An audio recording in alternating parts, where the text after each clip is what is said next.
ஆண்டவராகிய இயேசு கிறிஸ்துவின் ஈடு நெய்ல நாமத்தினாலே ஒருவரையும் மறுபடியுமாக வாழ்த்துகின்றேன், வரவேற்கின்றேன். ஆண்டவர் தாம் ஒருவரையும் நிறைவாக ஆசீர்வதித்து பாதுகாத்து நடத்துவாராக. இன்றைக்கு சகரியா என்று சொன்னதான மனிதனுடைய வாழ்க்கை குறித்ததான சில காரியங்களை நாங்கள் கற்றுக்கொள்ள போகிறோம். சகரியா என்ற மனிதனுடைய வாழ்க்கை பழைய ஏற்பாட்டிலும் புதிய ஏற்பாட்டிலும் ஒரு சில சகரியாக்கள் இருக்கத்தான் செய்கிறார்கள்.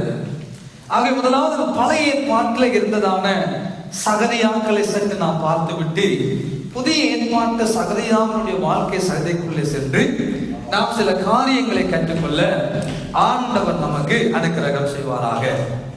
ஏனென்றால் அனுமானவர்களை நாங்கள் ஆவிக்குரியவர்களாக இந்த பூமியில வாழ்ந்து கொண்டிருக்கிறபடினால் ஜெபிக்கிறோம், பைபிள் வாசிக்கிறோம், உபவாசிக்கிறோம், தேவனை தேடுகிறோம். ஆனாலும் சில நேரங்களிலே சிலருடைய வாழ்க்கையில ஏதாவது ஒரு தேவை அல்லது ஒரு குறை நம்முடைய வாழ்க்கையில அது இருக்கத்தான் செய்கிறது.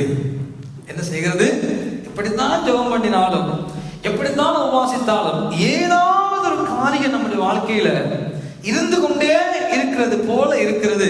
ஆனாலும் நாங்கள் விசுவாசிக்கிறோம், ஆண்டவர் அதை ஒரு நாள் நம்முடைய வாழ்க்கையில் நிறைவேற்றுவார் என்று. ஆமென். என்னதான் ஜெபம் பண்ணினாலும், என்னதான் உபவாசித்தாலும் ஒரு குறை அல்லது ஒரு தேவை நம்முடைய ஒவ்வொருடைய வாழ்க்கையிலும் ஏதோ ஒரு பகுதியில அது இருந்து கொண்டுதான் இருக்கிறது. அதுதான் இன்றைய புதிய ஏற்பாட்டு சகரியாவின் வாழ்க்கை சரிதைக்குள்ளே நாம் கற்றுக்கொள்ள போகிறதான காரியமா இருந்தாலும், பழைய ஏற்பாட்டிலே சகரியா என்றால் அன்பானவர்களே தேவன் நினைவில வைத்திருக்கிறார் என்று அர்த்தம். நாம் பார்த்தோமானால் தேபோரால் என்றால் தேனி என்று சொல்லி அர்த்தம், காலேப் என்றால் நாய் என்று சொல்லி அர்த்தம், ஒத்னியேல் என்றால் தேவனுடைய சிங்கம் என்று சொல்லி அர்த்தம், யோனா என்றால் புறா என்று சொல்லி அர்த்தம். இவ்வாறு பலவிதமான பெயர்கள் பலவிதமான காரியங்களை கொண்டிருந்தாலும் சகரியா என்ற அந்த பெயருடைய அர்த்தம் தேவன் நினைவில வைத்திருக்கிறார். சொல்லுங்க எல்லாரும், தேவன் நினைவில வைத்திருக்கிறார். இன்றைக்கு நாங்கள் பார்க்க போறதான் இந்த மனிதனுடைய வாழ்க்கைக்குள்ள நடக்கிற சம்பவங்கள் ஒவ்வொன்றும் ஒவ்வொரு கதாபாத்திரங்களோடு ஒவ்வொரு பேர் பின்னணியை கொண்டதாக இருந்தாலும் அது அப்படியே சேர்ந்து வருகிற ஒரு அழகான காட்சி பிரசங்க முடிவிலே நாம் அதை கண்டுகொள்ளக்கூடும் அன்பானவர்களே. அப்போ பழைய ஏற்பாட்டிலே இருக்கிறதான சகரியாக்களை குறித்து பார்ப்போமானால் நமக்கு தெரியும். ஒரு சகரியாவினுடைய பெயர் நாங்கள் பார்த்தா யோய்தாவின் குமாரனாகிய சகரியா என்று சொல்லி ஒரு முறை நாங்கள் பார்க்கலாம். அதே போல இன்னொரு சகரியாவை பார்த்தோமானால் சகரியா தீர்க்கதரிசியாக இருந்ததான பெரகியாவின் குமாரனாகிய சகரியாவை நாங்கள் பழைய ஏற்பாட்டிலே பார்க்கலாம். இந்த இரண்டு சகரியாக்களுடைய வாழ்க்கை சரிதையை நீங்கள் பார்ப்பீர்களானால் இருவரும் கல்லால் எறிந்து கொலை செய்யப்பட்ட ஒரு துன்பகரமான காரியத்தை, துன்பகரமான காரியத்தை நாங்கள் பழைய ஏற்பாட்டிலே பார்க்கலாம்.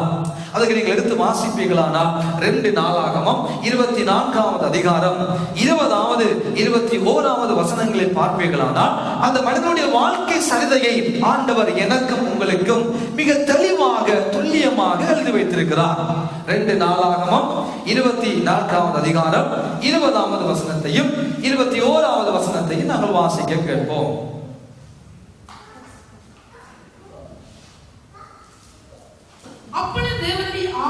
அப்பொழுது தேவனுடைய ஆவி ஆசாரியனாகிய யோய்தாவின் குமாரனாகிய சகரியாவின் மேல் இறங்கினதினால் அவன் ஜனத்துக்கு எதிரே நின்று நீங்கள் கர்த்தருடைய கற்பனையை மீறுகிறது என்ன? இதனால் நீங்கள் சீர்த்தி பெற மாட்டீர்கள் என்று தேவன் சொல்லுகிறார். நீங்கள் கர்த்தரை விட்டு விட்டதினால் அவர் உங்களை கைவிடுவார் என்றார். அதனால் அவர்கள் அவனுக்கு விரோதமாய் கட்டுப்பாடு பண்ணி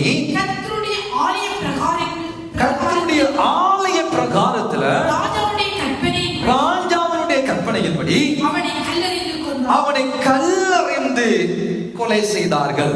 யார் இந்த மனிதன்?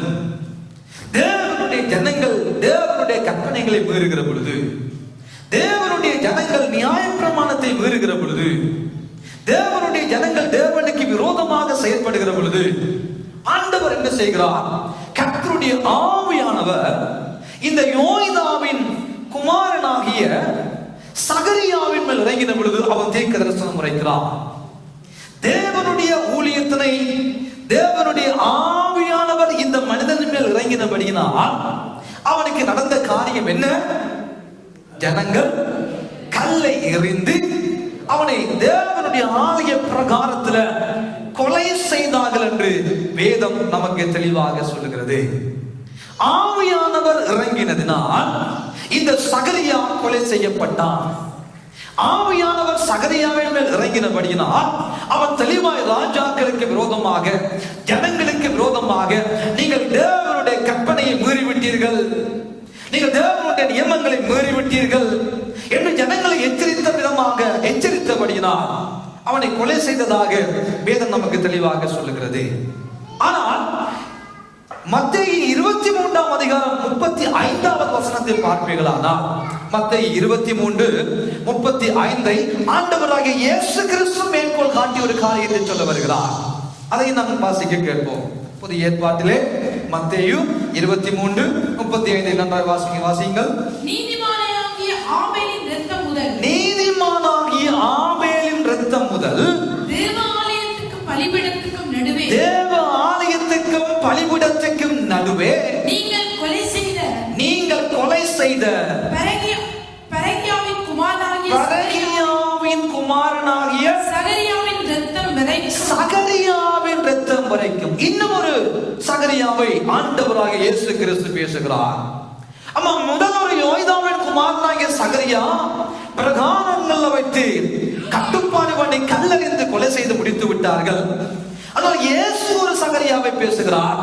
அந்த சகரியாவும் ஆலயத்துக்கு பலிபீடத்துக்கும் இடையே அவனை கொலை செய்தார்கள் என்று சொல்லி சொல்லுகிறார்.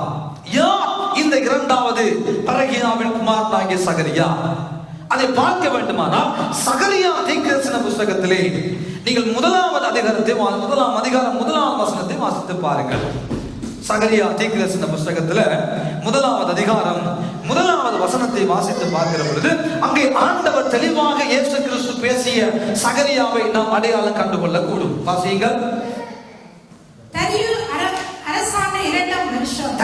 அரசாண்ட 2வது வருஷத்துல 8ஆம் மாதத்துல இத்தோவின் மகனாகிய பெரகியாவின் குமாரனாகிய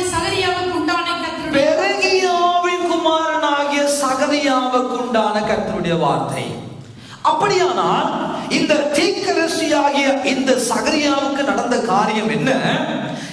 எப்படி முதல் சகரியாவுக்கு நடந்ததோ அதே போல இவனையும் அடித்து இந்த சகரியாவையும் தேவ ஆலயத்துக்கும் பலிபீடத்துக்கும் இடையில கொலை செய்து விட்டார்கள் என்ற காரியத்தை இயேசு ஞாபகப்படுத்துகிறார்.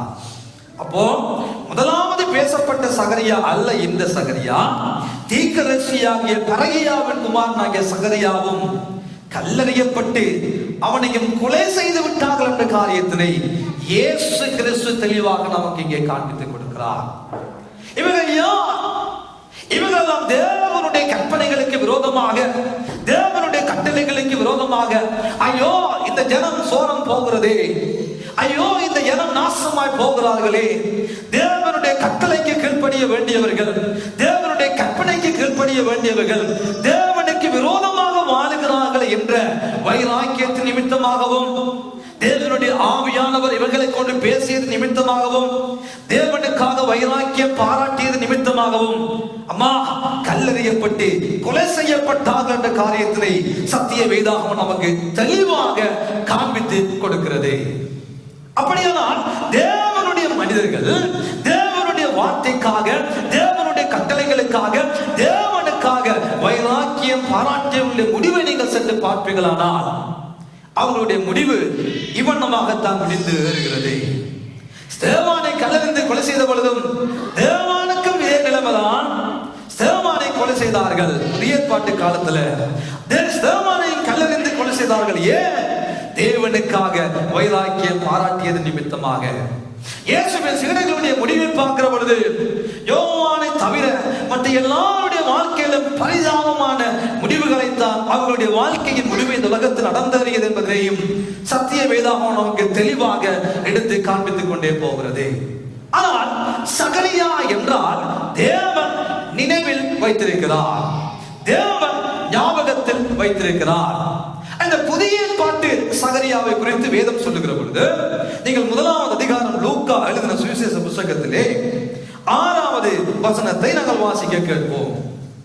லூக்கா 1வது அதிகாரம் 6வது வசனத்தை வாசியுங்கள். அவர்கள் இருவரும் கர்த்தர்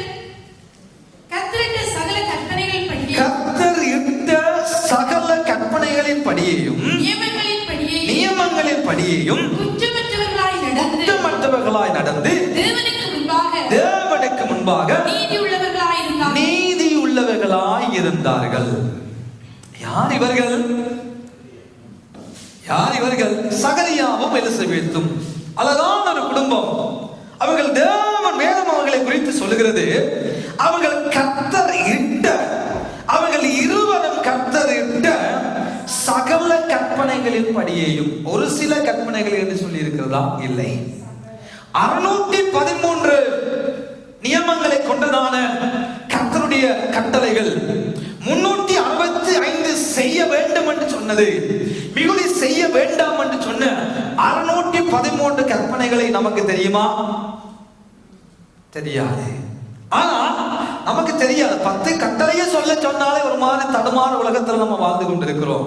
ஆனால் இவர்கள் 613 கர்த்தர் இட்ட சகல கற்பனைகளின் படியும் சகல நியமங்களின் படியும் தங்களுடைய வாழ்க்கையை நடத்தினார்கள் என்று சொல்லுகிற பொழுது எவ்வளவு ஆச்சரியமான ஒரு காரியம் பிரியமானவர்களே. அங்கே பழைய ஏற்பாட்டு சகரியா தேவனுடைய கட்டளைகளுக்கு விரோதமாக, கற்பனைகளுக்கு விரோதமாக ராஜாக்களை எதிர்த்தான், ஜனங்களை எதிர்த்தபடியினால் கொலை செய்தான். இங்கே புதிய ஏற்பாட்டு சகரியா கர்த்தர் இட்டதான சகல கற்பனைகளின் படியும் நியமங்களின் படியும் தங்கள் வாழ்க்கையை அமைத்து வாழ்ந்தார்கள் என்றால் எவ்வளவு கண்ணியமாக, உத்தமமாக, நல்லவர்களாக, ஒழுக்கமுடையவர்களாக வாழ்ந்திருப்பார்கள் என்று உங்கள் கற்பனைகளை யோசித்து பாருங்கள். எவ்வளவு உண்மைத்துவமாக வாழ்ந்திருப்பார்கள், எவ்வளவு உண்மையாக வாழ்ந்திருப்பார்கள். வேதம் அவர்களை குறித்து சாட்சி இடுகிறது. இருவரும் கர்த்தரிட்ட கற்பனைகளின் படியையும் நியமங்களின் படியையும் குற்றம் அற்றவர்களான ஒரு வாழ்க்கை. இரண்டாவது, தேவனுக்கு முன்பாக நீதியான ஒரு வாழ்க்கை. யாருக்கு முன்பாக? தேவனுக்கு முன்பாக நீதி உள்ள ஒரு வாழ்க்கை, தேவனுக்கு முன்பாக குற்றமற்ற ஒரு வாழ்க்கை. அன்பான தேவனுடைய பிள்ளைகளே, இந்த வாழ்க்கை வாழும்படியாகத்தான் ஆண்டவர் என்னையும் உங்களையும் தன்னுடைய பிள்ளைகளாய் மாற்றினாரே தவிர வேறு எதையும் நாங்கள் சாதிப்பதற்காக அல்லவே அல்ல. தேவனுடைய பார்வையில தேவனுடைய பிள்ளைகள் தேவனுடைய நியமங்களின்படி உத்தமர்களாக, நல்லவர்களாக, குற்றமற்றவர்களாக வாழ வேண்டும் என்பதை தான் தேவனுடைய முதலாவது பிரதானமான நோக்கமும் விருப்பமும் ஆசையுமாக இருக்கிறது. அதை இந்த இருவரும் செய்தார்கள் என்பதை குறித்து வேதம் தெளிவாக நமக்கு சொல்லுகிறது. ஏனென்றால் இந்த 1ஆம் அதிகாரத்தில் நீங்கள் பார்க்கிற பொழுது நீங்கள் வாசிக்க கேட்கலாம். 13ஆம் வசனத்தை வாசிக்க கேட்போம். 13ஆம் வசனம். தூதன் அவனை நோக்கி சகரியாவே பயப்படாதே, உன்னுடைய வேண்டுதல் உனக்கு கேட்கப்பட்டது. போதும், வேண்டுதல் கேட்கப்பட்டது. அருமையான தேவனுடைய பிள்ளைகளே, இந்த சகரியாவுடைய வாழ்க்கையில அவனுடைய ஜெபம், அவனுடைய மன்றாட்டு, அவனுடைய வேண்டுதல் கேட்கப்பட்டது. இந்த வேண்டுதல் கேட்கப்பட்டதற்கு முதலாவதாக சகரியா தன்னுடைய வாழ்க்கையில செய்த முதலாவது காரியம், தேவனுடைய பார்வையில தேவன் எதை விரும்புகிறாரோ, தேவன் எதை செய்ய வேண்டும் என்று சொல்லி இருக்கிறாரோ, தேவன் எதனை செய்ய வேண்டாம் என்று சொல்லி இருக்கிறாரோ அதற்கு முதலாவது தன்னை கீழ்ப்படுத்தின ஒரு வாழ்க்கைக்கு சொந்தக்காரனாய் இந்த சகரியா வாழ்ந்து விட்டார்.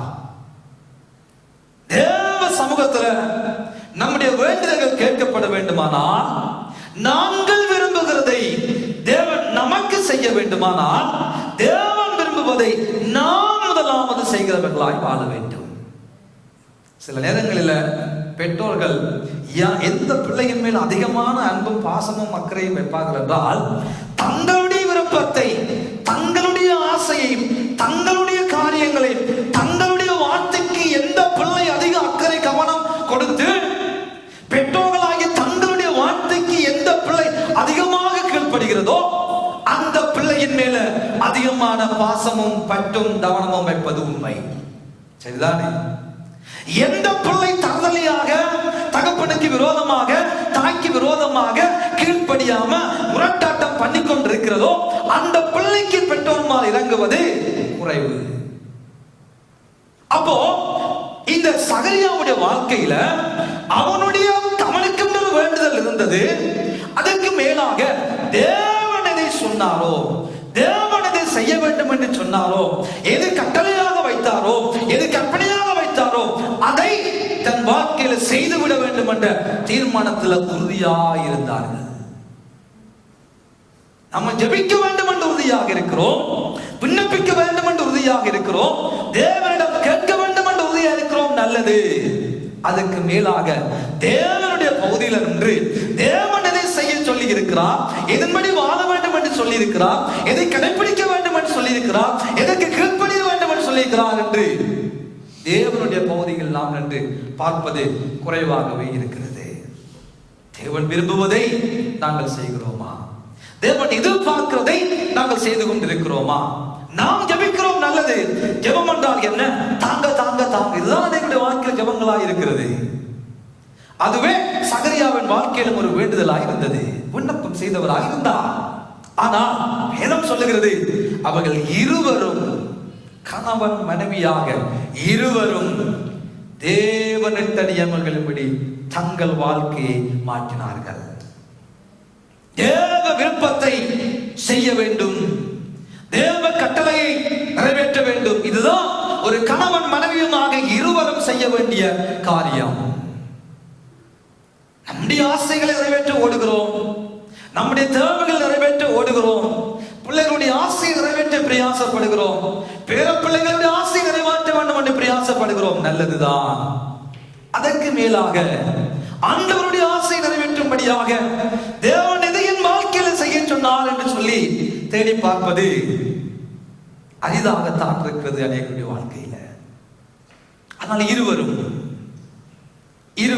முதலாவது தங்கள் வாழ்க்கையில முதலாவது கர்த்தரை வைத்தார்கள், முதலாவது தேவனுடைய வார்த்தையை வைத்தார்கள், முதலாவது கர்த்தருடைய நியமங்களை வைத்தார்கள், முதலாவது ஆண்டவர் என்ன சொல்லி இருக்கிறார் அதற்கு அர்ப்பணிக்கும்படியான, அதற்கு நேராக தங்களை அர்ப்பணிக்கும்படியாக தங்களை ஒப்பு கொடுத்தார்கள். இதுதான் அவருடைய வாழ்க்கையில பெரிய ஆசீர்வாதங்கள் அனுபவிப்பதற்கு முதல் காரணம், முதல் படி. பலிகள் இடுவதை பார்க்கிலும் தேவனுக்கு கீழ்ப்படிதல் தான் தேவனுக்கு பிரியம். நம்ம கத்தலாம், உணரலாம், worship செய்யலாம், எல்லாம் செய்யலாம், பிரசங்கம் பண்ணலாம், எல்லாம் செய்யலாம், நல்லது. ஆனால் தேவனுக்கு கீழ்ப்படுகிற பகுதி, தேவனுடைய வார்த்தைக்கு கீழ்ப்படுகிற பகுதி, நாம் இடுகிற பலியிடுதல்களை பார்க்கிலும், நாம் செய்கிற worship-ஐ பார்க்கிலும் அது முக்கியத்துவமாய் இருக்கிறது. அதை இந்த சகரியாவும் எலிசபெத்தும் செய்து முடித்தார்கள், அதற்கு முக்கியத்துவம் கொடுத்தார்கள். வேதம் சொல்லுகிறது, அடுத்த வசனத்தை வாசித்து பாருங்கள், 7வது வசனத்தை. எலிசபெத் மலடியாய் இருந்தபடியினால் அவர்களுக்கு பிள்ளை இல்லாமல் இருந்தது. இருவரும் வயது சென்றவர்களாயும் இருந்தார்கள் என்று வேதம் சொல்லுகிறது. எனக்கு அன்பானவர்களே, ஆண்டவருடைய வார்த்தை என்ன சொல்லுகிறது? இருவரும் வயது சென்றவர்களாயும் இருந்தார்கள். பாருங்கள், இவ்வளவு உண்மையாக உத்தமமாக கர்த்தரிட்ட சகல கற்பனைகள் படியும் தங்கள் வாழ்க்கை அவர்கள் வாழ்ந்திருந்தாலும் கூட, தேவனுக்கு முன்பாக உத்தமர்களாக நீதி உள்ளவர்களான ஒரு வாழ்க்கை வாழ்ந்திருந்தாலும் கூட, என் வேதம் சொல்லுகிறது, எலிசபெத் ஒரு குறையோடு வாழ்ந்து கொண்டிருந்தார். எலிசபெத் மலடி என்னும் பெயரோடு சமூகத்தில் ஒரு நல்ல பெயர் அற்றவளாய், அவர்கள் மனிதனுடைய பார்வையில ஏதோ ஒரு குறையோடு வாழ்ந்ததாகத்தான் இருந்திருக்கிறது. யார் இவர்கள்? எல்லா கட்டளைகளையும் எல்லா கற்பனைகளையும் அப்படியே நிறைவேற்றி கொண்டு வாழ்ந்தவர்கள், தேவ பார்வையில நீதி உள்ளவர்களாய் வாழ்ந்தார்கள். ஆனால் மலடு, ஆனால் பிள்ளை இல்லை என்ற ஒரு குறை, ஆனால் வயதும் போய்விட்டது, நம்பிக்கை அற்று போய்விட்டது, எல்லா நம்பிக்கையும் அற்று போய்விட்டது. பிள்ளை இல்லாத ஒரு நிலைமை, சமூகத்தில் தலை தூக்க முடியாத நிலைமை, அவமானங்கள்.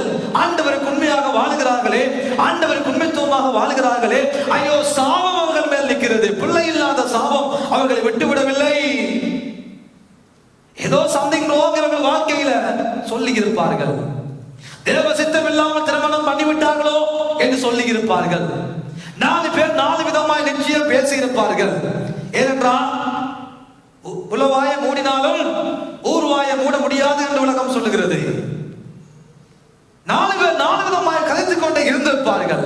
சகரியாவை குறித்து பேசி இருப்பார்கள், எலிசபெத்தை குறித்து பேசி இருப்பார்கள், இருவரையும் குறித்து பேசி இருப்பார்கள். ஆனால் இருவரும் மனிதர்களுடைய சத்தங்களுக்கும் மனிதர்களுடைய அவர் சொல்லுக்கும் மனிதர்களுடைய வச சொல்லுக்கும் அவர்கள் காதுகளை கொடுக்காமல் எவ்வளவு தூரம் தங்களை உத்தமங்களாய் காத்துக் கொள்ள கூடுமோ அவ்வளவு தூரம் சொல்ல சொல்ல சொல்ல சொல்ல மனிதர்கள் சொல்ல சொல்ல சொல்ல சொல்ல அவர்கள் தேவனுக்கிட்ட நெருங்கின ஒரு வாழ்க்கை வாழ்ந்து கொண்டே இருந்தார்கள்.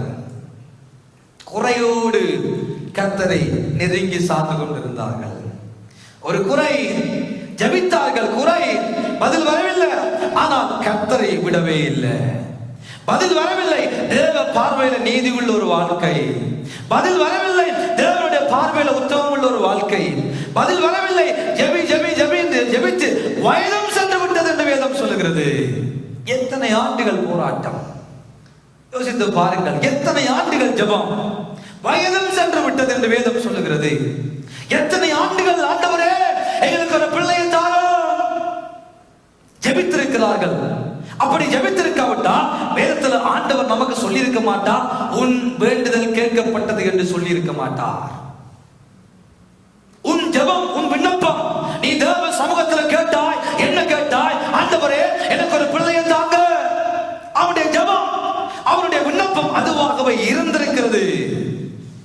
எல்லாம் தேவதூதன் வந்து சொல்லி இருக்க மாட்டார், சகரியாவே பயப்படாதே, உன் வேண்டுதல் உனக்கு கேட்கப்பட்டது சொல்லி இருக்கவே மாட்டார். யோசித்து பாருங்கள்.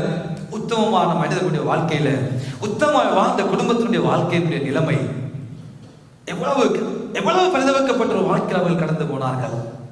எல்லா கட்டளைகளையும் நிறைவேற்றுகிற குடும்பத்துல, தேவனுக்கு முக்கியத்துவம் கொடுக்கிற குடும்பத்துல, தேவனுக்கு ஊழியம் செய்கிற குடும்பத்துல, தேவனையே நம்பி வாழ்கிற குடும்பத்திலையும் ஒரு குறைவு இருந்து கொண்டே இருந்தது. எவ்வளவு நாளைக்கு?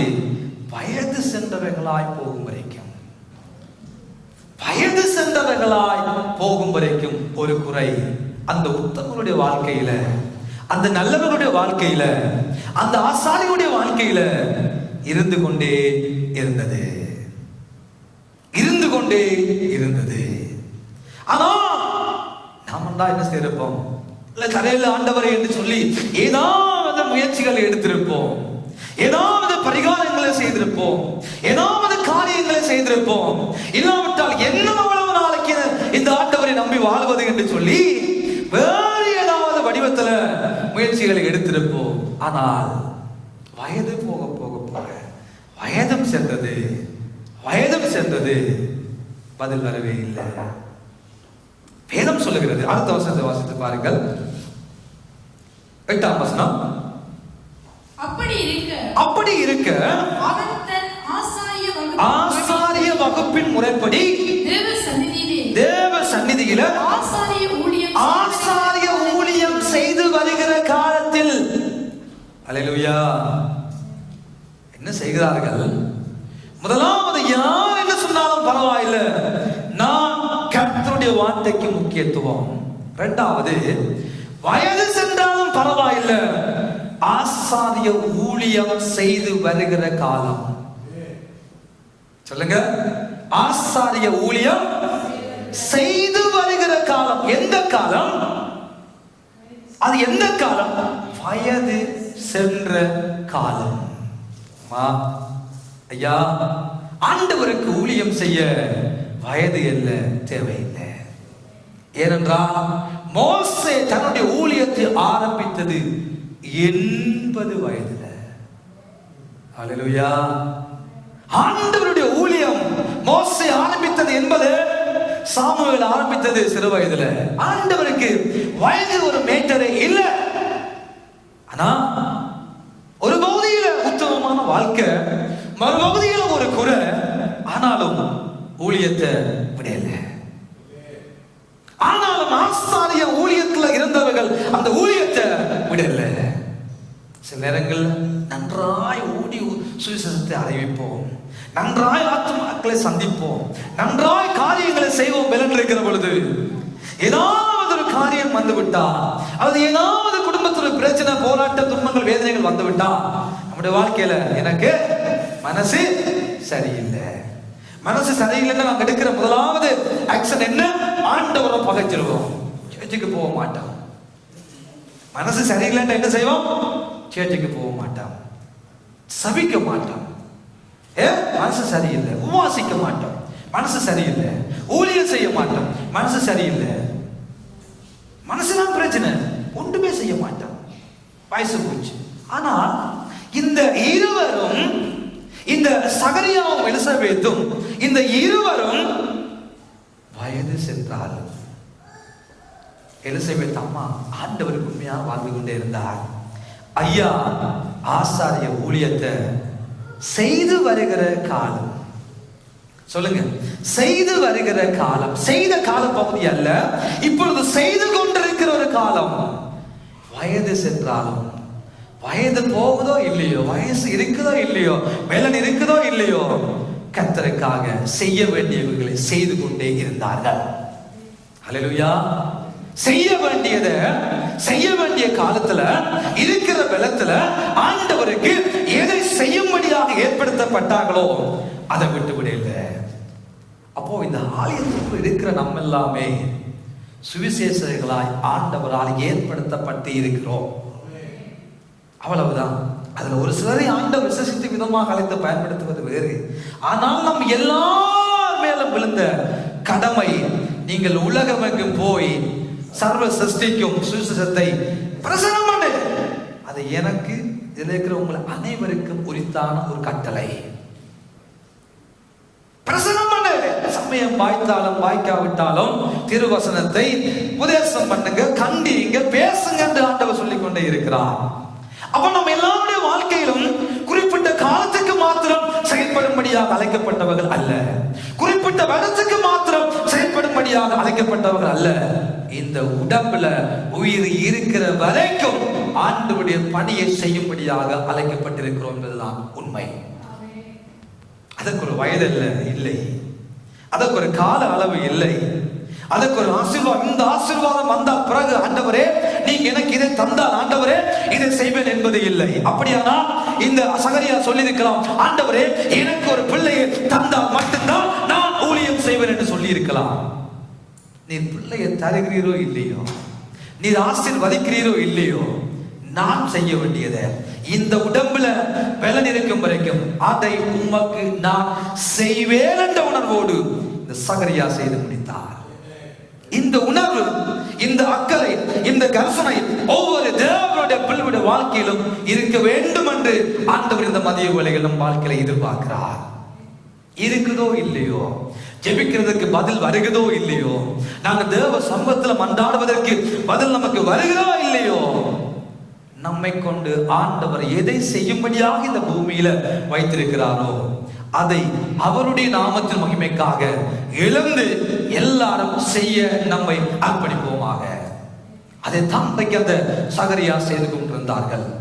அவருடைய வாழ்க்கையில உன் வேண்டுதல் கேட்கப்பட்டது என்று சொல்வதற்கும் இரண்டாவது காரியம், அவர்கள் தேவனுக்கு செய்ய வேண்டியதை செய்து கொண்டே இருந்தார்கள். முதலாவது, தேவன் எதை விரும்பினாரோ அதை செய்தார்கள், தேவ கட்டளைகளையும் தேவனுடைய கற்பனைகளையும் நிறைவேற்றினார்கள். இரண்டாவது, என்ன நோக்கத்துக்காக இந்த பூமியில் ஏற்படுத்தப்பட்டார்களோ அந்த நோக்கத்தை ஆண்டவர் பிள்ளையை தருகிறீரோ பிள்ளையை தரமாட்டீரோ அது உங்களுடைய பிரச்சனை.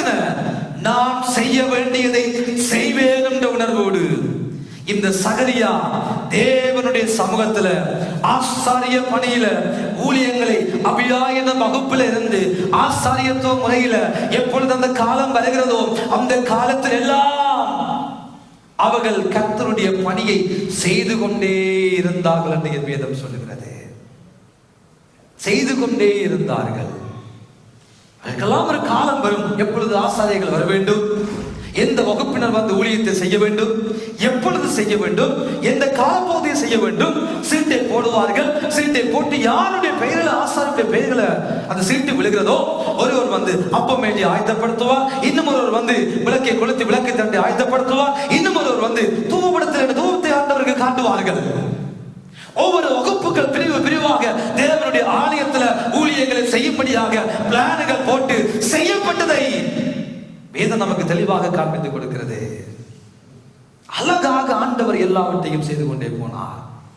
அதற்கு வயது போனாலும் பரவாயில்லை என்று தங்களை அர்ப்பணித்த சகரியாக்களை இன்றைக்கும் ஆண்டவர் இந்த மதிய வேளையில் தேடிக்கொண்டே இருக்கிறார். அம்மா, எலிசபெத் என்றால் என்ன, சகரியா என்றால் தேவன் நினைவில வைத்திருக்கிறார்.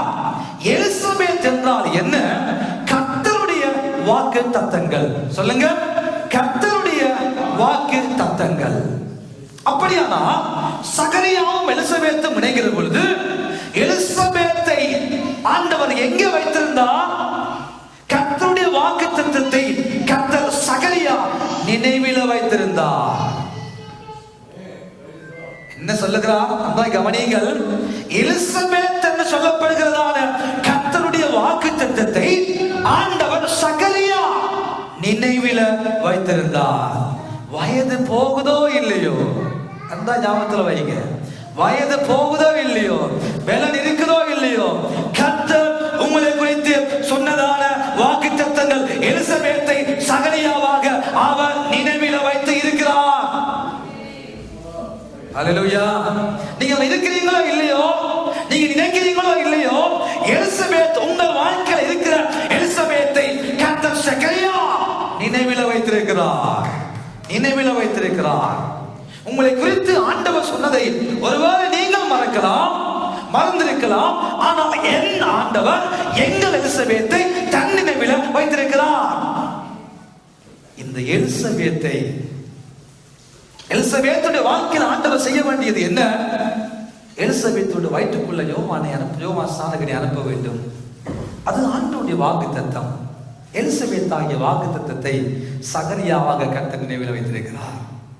நம்முடைய வாழ்க்கையிலும் செய்ய வேண்டிய எலிசபெத்துக்களை, உங்கள் வாழ்க்கையிலும் உங்கள் ஆண்டவர் உங்கள் வாழ்க்கையில் செய்ய வேண்டிய எலிசபெத்துக்களை நீங்கள் நினைவில் வைத்திருக்கிறீர்களோ இல்லையோ, உங்கள் ஆண்டவர் என் ஆண்டவர் நினைவில் வைத்திருக்கிறார்.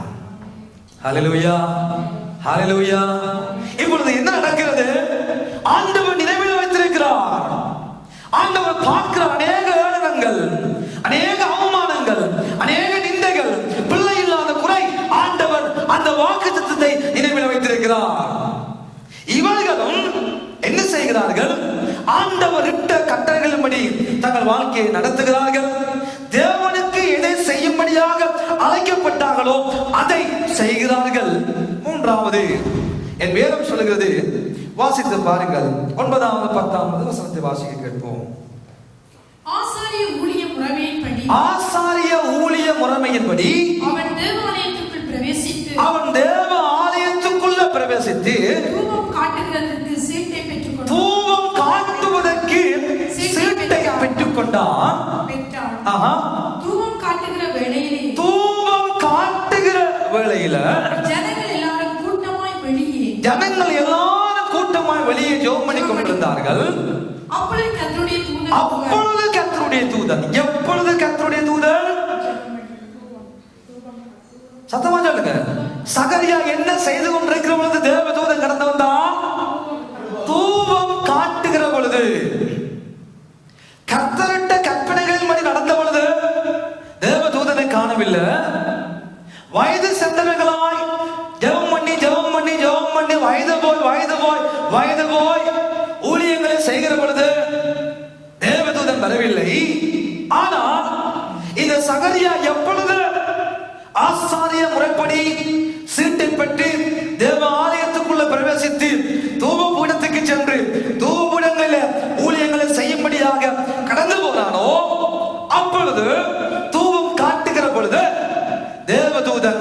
வலது பக்கத்துல கடந்து வந்து நின்றார்.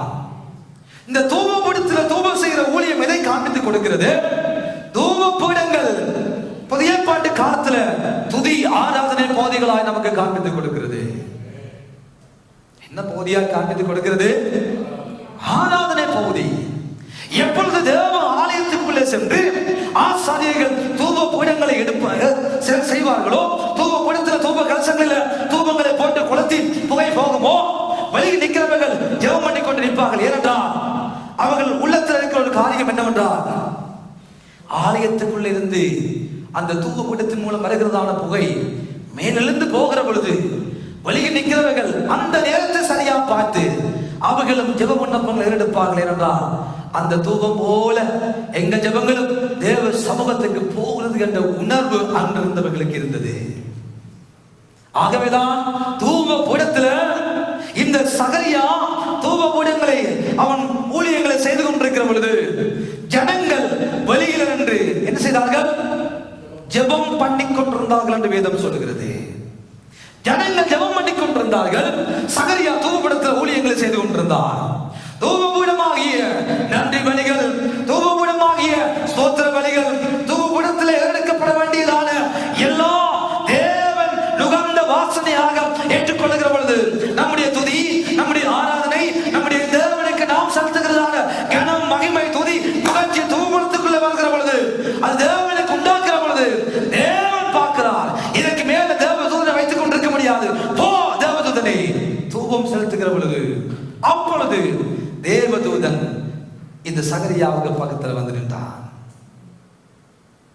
வேத கற்பனைகளின்படி வாழ்ந்த பொழுது அல்ல, ஊழியங்களை செய்து கொண்டிருந்த பொழுது அல்ல, ஆலயத்துக்குள் பிரவேசித்து தூபபீடத்துல தூப கலசங்களை வைத்து ஊழியங்களை செய்து கொண்டு தேவனுக்கு தூபம், தேவனுக்கு சுகந்த வாசனையான துதி, சுகந்த வாசனையான நன்றி பலிகள், சுகந்த வாசனையான ஆராதனைகளை செய்து கொண்டிருந்த பொழுது தேவதூதன் வலது பக்கத்துல கடந்து வந்து பேச ஆரம்பித்தார். அருமையான தேவனுடைய பிள்ளைகளே, ஊழியங்களை நாங்கள் செய்யலாம், நல்லதே. கர்த்தருடைய பார்வையில் உத்தமங்களாய் நல்லவங்களாய் வாழ்வது, கஷ்டப்பட்டாவது வாழ்கிறோமா? நல்லது. எங்கள் வாழ்க்கையில ஆண்டவர் எதிர்பார்க்கிற முக்கியத்துவமான காரியம், துதிக்கிறவர்களாய் வாழுகிறோமா? ஆண்டவருக்கு நன்றியை சொல்லுகிறவர்களாய் வாழுகிறோமா? அவருடைய நாமத்தை எங்கள் மூலமாக உயர்த்துகிறவர்களாய், அவருக்கு சுகந்த வாசனையான நன்றி பலிகள், சோஸ்திர பலிகள், துதி பலிகள் எல்லாவற்றையும் ஆண்டவருடைய சமூகத்துல நாங்கள் தூபபீடத்துக்கு சென்று தூபங்களை எங்கள் வாழ்க்கையில ஏறெடுக்கிறோமா என்று நாம் நம்மை ஆராய்ந்து பார்க்க வேண்டும். இது மூன்றையும் செய்தபடியினால் பதில் வந்தது. உன் வேண்டுதல் கேட்கப்பட்டது, உன் வேண்டுதல் கேட்கப்பட்டது. சகரியா தேவன் நினைவில் வைத்திருக்கிறார். எலிசபெத் கர்த்தருடைய வாக்கு தத்தங்கள். யோவான் ஸ்நானகன் என்ன தெரியுமா? தேவன் கிருபையாய் அருள் செய்தார். தேவன் கிருபை உள்ள தெய்வம். யோவான் ஸ்நானகன் கிருபை உள்ள தேவன் அருள் செய்தார். அன்பானவர்களே, நன்றாய் கவனித்து பாருங்கள். வார்த்தையை தியானித்து தேவனுக்கு தன்னால் செய்யப்பட வேண்டியவர்களை செய்து தேவனுடைய சமூகத்தில் சென்று தூப பீடத்துல தூபங்களை ஏறெடுத்து தேவனை துதித்த பொழுது, ஆராய்த்த பொழுது ஆண்டவர் கடந்து வந்து வாக்கு தத்தங்களை நினைவில் வைத்தவர் கிருபையாய் யோவான் ஸ்நானகனை அருள் செய்தார். யோவான் ஸ்நானகன், எலிசபெத், சகரியா தேவ நினைவில் வைத்திருந்தார். எலிசபெத் சகரியாவுடைய தேவ நினைவில் வைத்திருந்தார். எலிசபெத் வாக்கு தத்தங்களை நினைவில் வைத்தபடியினால் யோவான் ஸ்நானகனை அருளினார். உங்கள் வாழ்க்கையிலும் கிருபையாய் தேவன் உங்களுக்கு அருளும்படியான ஆசீர்வாதங்களை அவர் நினைவில வைத்திருக்கிறார். எலிசபெத்துக்களை நினைவில வைத்திருந்து யோவான் ஸ்நானங்களை உங்கள் வாழ்க்கையில, எங்கள் வாழ்க்கையில சுதந்திரிக்க ஆண்டவர் கிருபை செய்ய கிருபை உள்ளவராயிருக்கிறார். ஹல்லேலூயா, ஹல்லேலூயா. எங்கள் வாக்கு தத்தங்களை எங்கள் ஆண்டவர் நினைவில வைத்திருந்து அவர் யோவான் ஸ்நானங்களை நம்முடைய வாழ்க்கையிலே ஆசீர்வாதமாய் மாற்ற, அந்த ஆசீர்வாதங்களை அனுபவிக்க ஆண்டவர் இன்றைக்கு நம்முடைய வாழ்க்கையில நன்மை செய்கிற நல்ல கடவுளாய் இருந்து கொண்டே இருக்கிறார். நாங்கள் செய்ய வேண்டியது தேவ கட்டளைகளின்படி, தேவ நியமங்களின்படி நம்முடைய வாழ்க்கையை ஒப்பு கொடுப்போம். இரண்டாவது, தேவன் விரும்புகிறபடி, தேவன் விரும்புகிற காரியத்தை என்ன நோக்கத்துக்காக நம்ம ஏற்படுத்தினாரோ, வயது போகுதோ இல்லையோ அதை செய்து கொண்டே இருப்போம். அதோடு தூப பீடங்களில தேவனுக்கு நாங்கள் செலுத்த வேண்டிய துதி பலிகள், நன்றி பலிகள், ஆராதனைகளை செலுத்துகிற பொழுது யோவான் ஸ்நானகனை எங்கள் வாழ்க்கையில காணக்கூடும். ஆமென், ஆமென். சகரியாவின் வாழ்க்கையை நினைவு கொண்டு ஆசீர்வதித்த அதே ஆண்டவர் இன்றைக்கு நம்மையும் நினைவு கொண்டு நம்முடைய வாக்குத்தத்தங்களை நினைத்து நமக்கும் கிருபையாய் அருள் செய்ய என் ஆண்டவர் போதுமானவராய் இருக்கிறார். உங்கள் ஆண்டவர் உங்கள் வாழ்க்கையில போதுமானவராய் இருந்தால், இருக்கிறார், இனியும் இருப்பார் என்ற நல்ல செய்தியை இன்றைக்கு தாமே ஆண்டவர் நமக்கு அருள் செய்திருக்கிறார். ஆமென். எலிசபேத்துக்களை நினைவில் வைத்திருக்கிற ஆண்டவர் யோவான் ஸ்நானங்களை எங்கள் வாழ்க்கையிலும் தருவார். ஆமென். சகரியாவின் வாழ்க்கையில செய்த அதே ஆண்டவர் நம்முடைய வாழ்க்கையிலும் செய்து அவருடைய நாமத்து மகிமைக்காக நம்மையும் வளர்த்தெடுத்து வாழ வழி செய்வாராக. ஆண்டவர் தாம் உங்களை ஆசீர்வதிக்கட்டும். யாவர் வழிந்திருப்போம் பிரியமானவர்களே. எல்லாரும்